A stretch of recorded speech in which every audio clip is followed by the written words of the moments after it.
was last Thursday, Dr. Mariana spoke to a number of parents and students also who came to the meeting. And obviously everybody's interested in Haiti, and I know you have direct contact and you have thoughts for us. And if in those thoughts you could point us in a direction where we could be helpful as a group. Thank you very much. Good morning. I am very happy to be here to be speaking to you about Haiti, unfortunately about the disaster that just happened.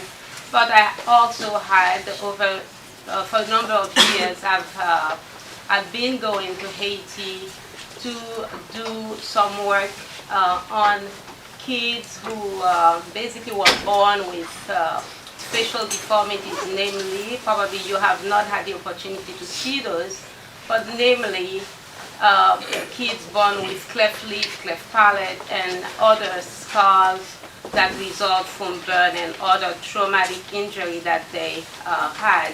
We usually travel on Christmas days and basically attempt at spending a week at the General Hospital in Haiti, in Port-au-Prince, to operate. I would do 5, 6, 7 cases a day, and unfortunately at the end of the week say goodbye to them.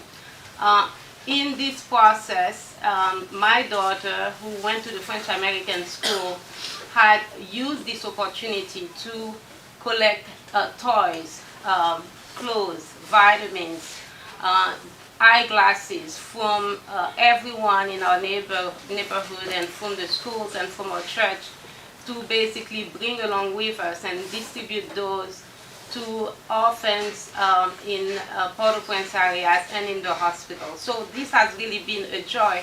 And in fact, about a week before the earthquake, I was in Haiti doing exactly what we've been doing, except that my daughter was not with me, and in addition to helping those kids, I did not operate, but I took care of them. I went to the hospital, made round with their physicians, and fed them and played with them.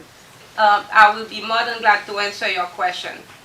But before I go to your question, I would like to talk a little bit about the hospital that I am trying to put together, the team of experts I'm trying to bring together to Haiti to found this hospital.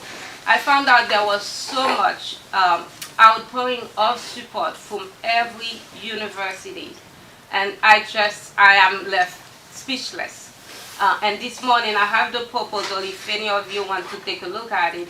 Basically, I am going to bring it to Einstein, which is where I hold a faculty position, so they can give me the okay to submit it to Dr. Paul Farmer. Probably some of you may have heard of the name. So since he is in the position to give me the okay to proceed with the project.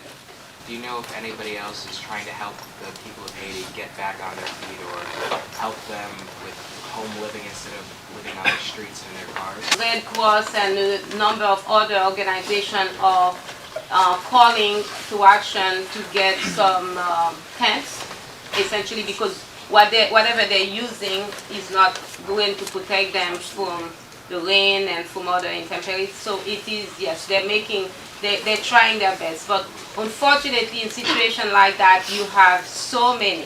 There's only, you're very limited into what you can do. You will have to serve over 250,000 homeless. It is not easy even to bring them. We have also a problem with plane landing in Haiti. It's a very, very tiny airport. So we have 1,000 airplanes waiting to just land, and they're just, it's very chaotic at this point.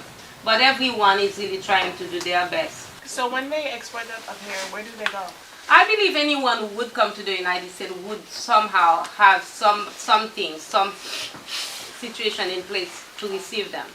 And so, people go into Canada, so people go into, I certainly, I talk to my friends almost every day, and those who basically were not severely affected by the earthquake, I advise them to stay to participate in the reconstruction of the country. I think it's probably the best for the future of Haiti and for themselves. because those who basically older individual who will not come to this country to either educate themselves or to work, it's gonna be a burden on this government and a burden upon themselves. It's not an easy task to travel to another country and start life all over again.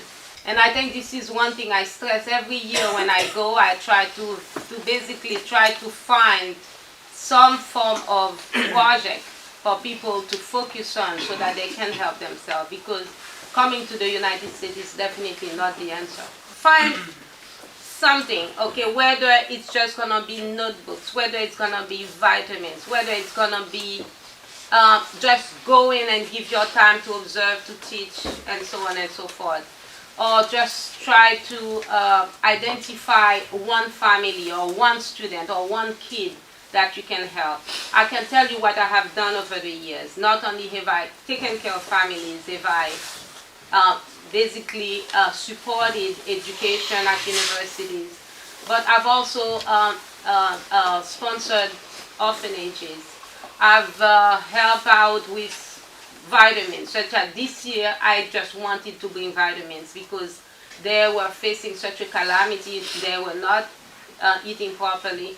Although the vitamins might not be of help to us, we might not see the difference, by eating and taking vitamins. But in Haiti, one pill of vitamin A can essentially help a child, make a difference being blind and not being blind. In Haiti, even $25 a month make a big difference. It just gives them hope. Hope that although they may spend the entire month without anything, and they just have this $25 that they can count on.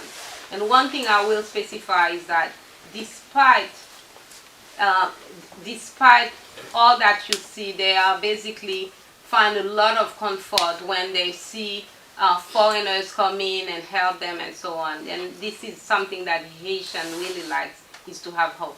Sounds like vitamins is something that's high on the list, and I think everybody would have no difficulty getting some vitamins.